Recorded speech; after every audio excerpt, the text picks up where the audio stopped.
you. From today, we are going to learn mathematics of standard 8.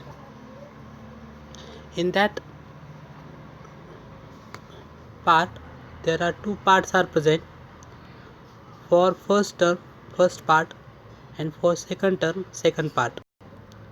Now, we will start first chapter of the first part, and name of that chapter is rational and irrational numbers. Rational and irrational numbers. We know that numbers means the countable terms 1, 2, 3, 4 and so on. Natural numbers 0, 1, 2, 3, 4 so on. Integers -2, -3, -4, dash dash dash 0, 1, 2, 3 and so on. In that manner we are already learn some type of numbers, and here we have need to learn the new types of numbers, and that numbers are rational number and irrational number. आज आपण पहिल्या सत्रामधील पहिल्या प्रकरणाला सुरुवात करणार आहोत, आणि त्या प्रकरणाचं नाव आहे परिमेय आणि अपरिमेय संख्या. आपल्याला माहिती आहे की ज्या संख्या आपण मोजण्यासाठी वापरतो किंवा जे आपण टर्म किंवा जे पद आपण मोजण्यासाठी वापरतो त्यांना आपण मोजसंख्या असे म्हणतो. इंग्लिशमध्ये त्यांना नंबर्स असे म्हणतात. आणि नैसर्गिक संख्या म्हणजे 0, 1, 2, 3 अशा मोजता येणाऱ्या संख्या यांना आपण नैसर्गिक संख्या असे म्हणतो. तर आपण 5वीपासून संख्या आणि संख्याचे प्रकार या प्रकरणाविषयीचा खूप अभ्यास केलेला आहे. आज आपण दोन वेगळे प्रकार या संख्याच्या प्रकारामध्ये बघणार आहोत, आणि त्या दोन प्रकाराचं नाव आहे ते म्हणजे परिमेय संख्या आणि अपरिमेय संख्या. याच्याविषयी आज आपण डिटेल माहिती बघणार आहोत. आता सुरुवातीला आपण बघूया रॅशनल नंबर म्हणजे काय. रॅशनल नंबर म्हणजे काय. The number of the form m divided by n are known as rational numbers. म्हणजे इथं सांगायचं म्हणजे की ज्या संख्या m डिवायडेड बाय n म्हणजे m/n या स्वरूपामध्ये असतात, m/n या स्वरूपामध्ये असतात अशा संख्यांना आपण परिमेय संख्या असे म्हणतो. आता इथं m आणि n काय आहेत, तर m आणि n हे इंटेजर्स आहेत. m आणि n इंटेजर्स आहेत.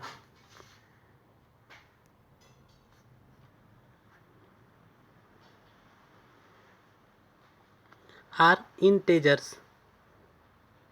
आता मराठीमध्ये जर इंटेजर्स या शब्दाला काय म्हणायचं असं जर म्हटलात तर मराठीमध्ये इंटेजर्स यांचा अर्थ होतो पूर्णांक संख्या. म्हणजे m आणि n हे या पूर्णांक संख्या आहेत. आणि आणखीन एक कंडिशन दिलेली आहे ती म्हणजे n is not equals to 0. आणि ही कंडिशन प्रत्येक अपूर्णांकाला असते की अपूर्णांकामध्ये छेद जो असतो ही शून्येतर संख्या असते, म्हणजे त्यांचा छेद 0 नसतो. मग आपल्याला काय म्हणले, या परिमेय संख्येची जी व्याख्या दिलेली आहे त्या व्याख्यानुसार जे नंबर्स हे m डिवायडेड बाय n म्हणजे m/n या स्वरूपामध्ये असतात अशा नंबर्सना परिमेय संख्या असे म्हणतात. मग त्या m आणि nच्या ठिकाणी कुठलीही संख्या येऊ शकते. पूर्णांक संख्या म्हणजे धनसंख्या, शून्य किंवा ऋणसंख्या अशी कुठलीही संख्या येऊ शकते. फक्त यांच्या बाबतीमध्ये एकच कंडिशन आहे की यांची व्हॅल्यू ही 0 असणार नाही. तर ज्या संख्या m/n या स्वरूपामध्ये असतात त्यांना आपण परिमेय संख्या असे म्हणतो. आता ह्याचे आपण जर उदाहरण बघायचे म्हणले तर आपल्याकडं भरपूर उदाहरणं, आपल्याला असंख्य उदाहरणं आपल्याला इथं सांगता येतील. For example 3/2 where 3 is integer, 2 is also integer. Therefore 3/2 is a rational number. 4/5 where 4 is integer, 5 is also integer. So 4/5 is also rational number. Similarly 6/7 minus 8/9, 9/-7 minus 3/-2, 2, 3 are also rational number because in that number every term is integer. Now in case of 2, some student can say that 2 and 3 are natural number. No doubt 2 and 3 are natural number, but when we can write 2, when we think about 2, consider that here 2 is present, here 2 is present.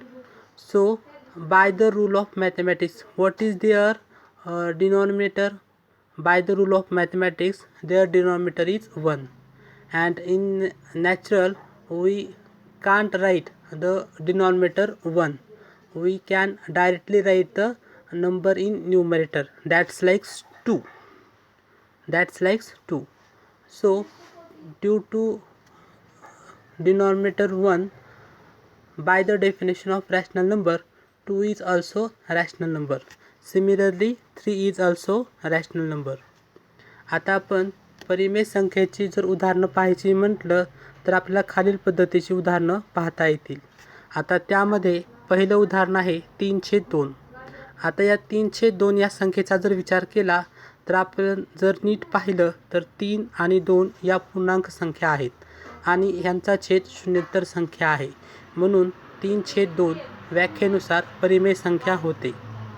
त्यानंतर 4/5चा विचार केला तर 4 आणि 5 या दोन्ही संख्या पूर्णांक संख्या आहेत आणि छेद शून्येतर संख्या आहे, म्हणून ही संख्यासुद्धा परिमेय संख्या होते. याच पद्धतीनं 6 आणि 7 ह्यासुद्धा व्याख्येनुसार परिमेय संख्या होतात. त्यानंतर -8/9, -9/-7, -3/-2 यासुद्धा परिमेय संख्या होतात.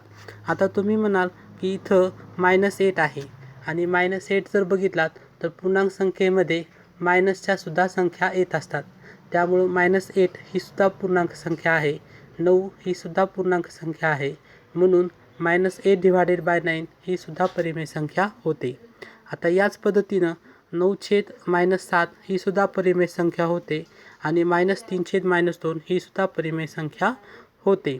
आता 2चा जर विचार केला तर 2चा विचार केल्यानंतर आपल्या लक्षात काय येतं बघा, इथं फक्त तुम्हाला 2 दिलेला आहे आणि मग आपण 2 म्हणलं तर आपण काय म्हणतो, दिस इज नॅचरल नंबर, ही एक नैसर्गिक संख्या आहे. आता ह्याच्यामध्ये कसलाच विवाद नाही की ही नैसर्गिक संख्या आहे.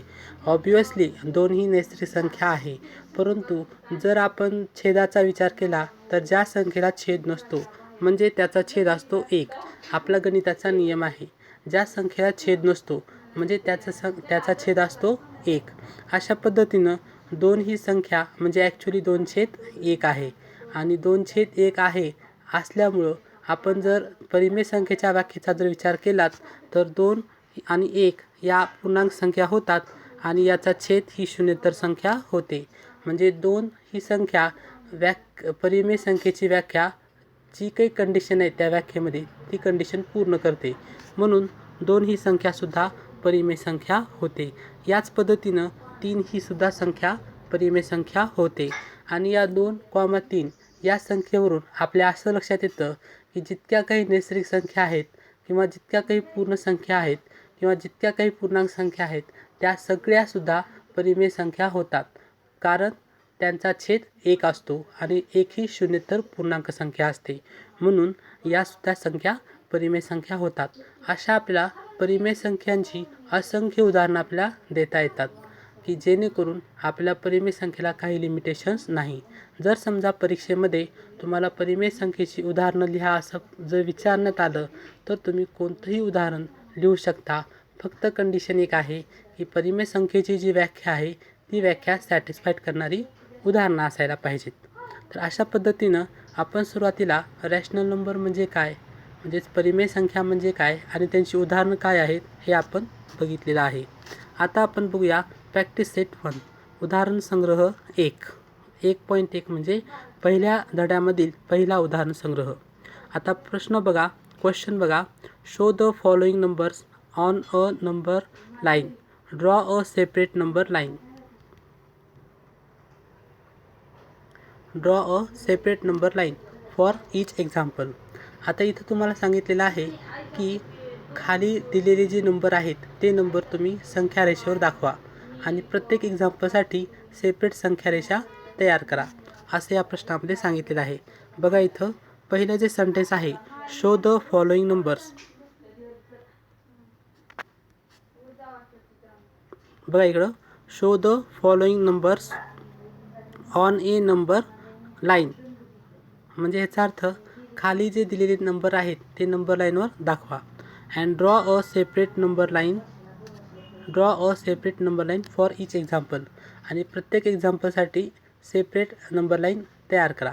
म्हणजे सगळेच नंबर एकाच लाईनमध्ये दाखवा असं म्हणलेलं नाही, तर एका एक्झाम्पलसाठी एक सेपरेट लाईन तयार करा असं त्यांनी सांगितलेलं आहे.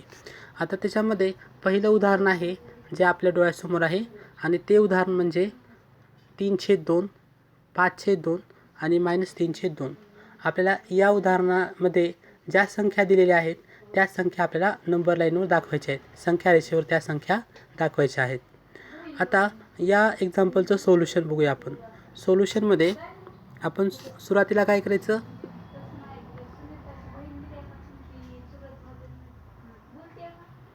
आता आपण सुरुवातीला काय करायचं,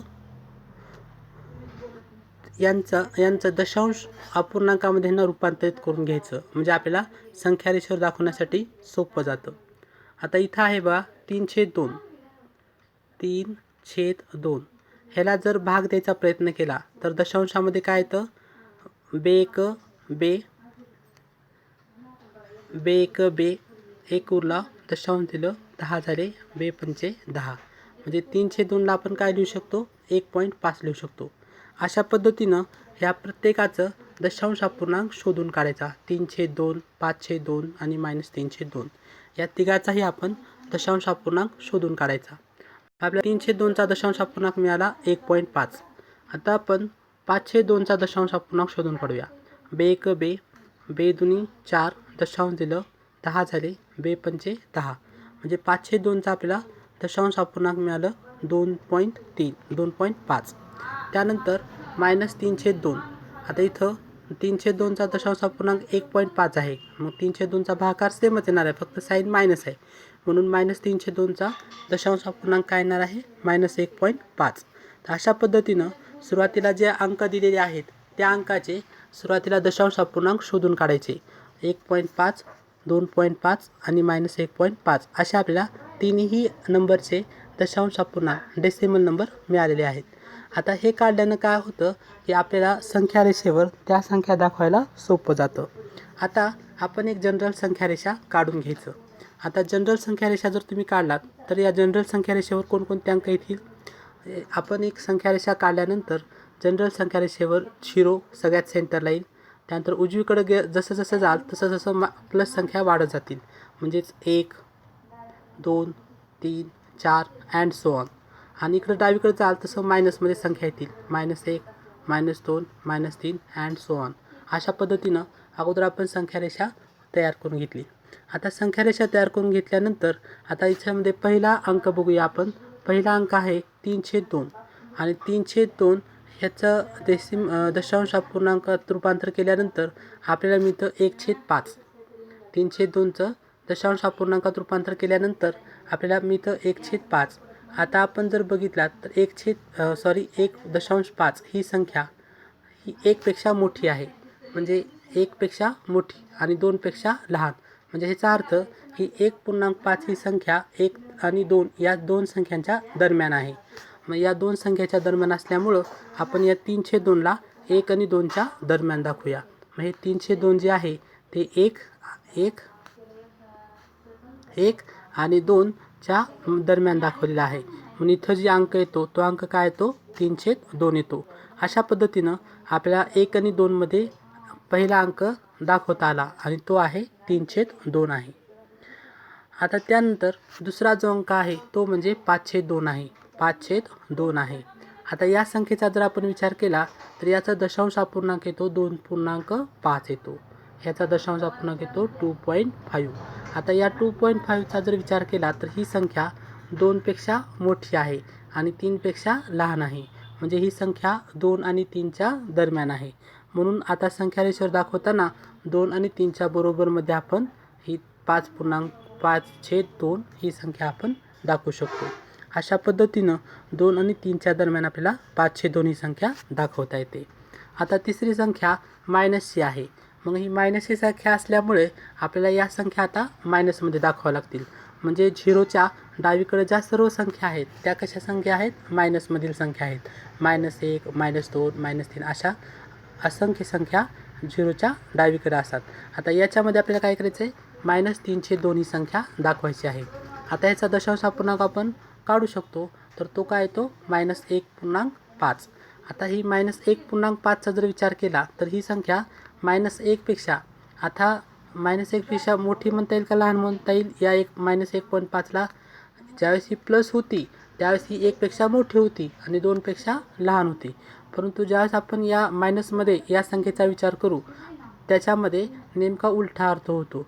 म्हणजे ही संख्या ही -2 पेक्षा मोठी होते. कारण ही -2 पेक्षा कशी मोठी होते, कारण संख्या रेषेचा नियम आहे, उजवीकडील संख्या या डावीकडील संख्येपेक्षा मोठी आहेत. म्हणून -1.5 ही संख्या -2च्याही उजवीकडे येते. म्हणून -2 पेक्षा ही संख्या मोठी होते आणि -1 पेक्षा ही संख्या लहान होते. म्हणजे ह्याचा अर्थ काय, ही -1.5 ही जी संख्या आहे ती मायनस संख्या ही -2 आणि -1च्या दरम्यान -1.5 ही संख्या येते. म्हणून आपण या संख्येला -3/2 या संख्येला आपण -2 आणि -1च्या स्वरूपामध्ये आपण लिहू शकतो. म्हणजे -3/2 या ठिकाणी आपण ती संख्या लिहू शकतो, -3/2. तर अशा स्वरूपानं आपण काय केलं, हे तिन्ही अपूर्णांकी संख्या म्हणजे परिमेय संख्या ज्या आहेत त्या आपण संख्या रेषेवर दाखवलेल्या आहेत. तर अशा पद्धतीनं आपण कोणत्याही संख्या रेषेवर दाखवू शकतो. त्या दाखवत असताना काय करायचं, त्याचं दशांश अपूर्णांकातलं रूपांतर घ्यायचं आणि ती संख्या कोणत्या दोन संख्याच्या दरम्यान येते ते शोधून काढायचं आणि ते भेटलं की तुम्ही ती संख्या रेषेवर सहजपणे दाखवू शकता. आता तुम्हाला घरी करण्यासाठी काही एक्झाम्पल्स मी देतो. मी आता तुम्हाला ज्या पद्धतीनं हे एक्झाम्पल सोडून दाखवलेलं आहे त्या पद्धतीनंच अगोदर दशांश अपूर्णांक शोधायचे आणि त्यांचं नंतर संख्यारेषेमधलं स्थान शोधायचं आणि तिथं त्या संख्यारेषा दाखवायच्या की जेणेकरून आपल्याला व्यवस्थित संख्यारेषेवर कोणताही नंबर प्लॉट करता येईल किंवा दाखवता येईल. आता एक्झाम्पल्स फॉर स्टुडंट, आता विद्यार्थ्यांसाठी मी काही एक्झाम्पल्स देतो, ते एक्झाम्पल्स तुम्ही घ्या जेणेकरून तुम्हाला हे एक्झाम्पल्सची प्रॅक्टिस करता येईल. आता याच्यामध्ये दुसरं जे एक्झाम्पल आहे ते एक्झाम्पल सगळ्यांनी घ्या. दुसरं एक्झाम्पल आहे 7/5, -2/5, -4/5. पहिली एक्झाम्पल आहे. पहिलं एक्झाम्पल आपल्या प्रॅक्टिससाठी आहे. त्याच्यामध्ये एक्झाम्पल नंबर 2 7/5, -2/5, -4/5. त्यानंतर दुसरं एक्झाम्पल आहे ते म्हणजे -5/8, -11/8, -5/8, -11/8. आणि त्यानंतरचं एक्झाम्पल आहे ते एक्झाम्पल म्हणजे चौथं एक्झाम्पल 13/10, -17/10, 13/10, -17/10. तर ठीक आहे, आज आपण दिलेल्या परिमेय संख्या रेषेवर कशा दाखवायच्या हे शिकलो. उद्याच्या तासामध्ये आपण पुढच्या प्रकारची उदाहरणं बघूया. धन्यवाद.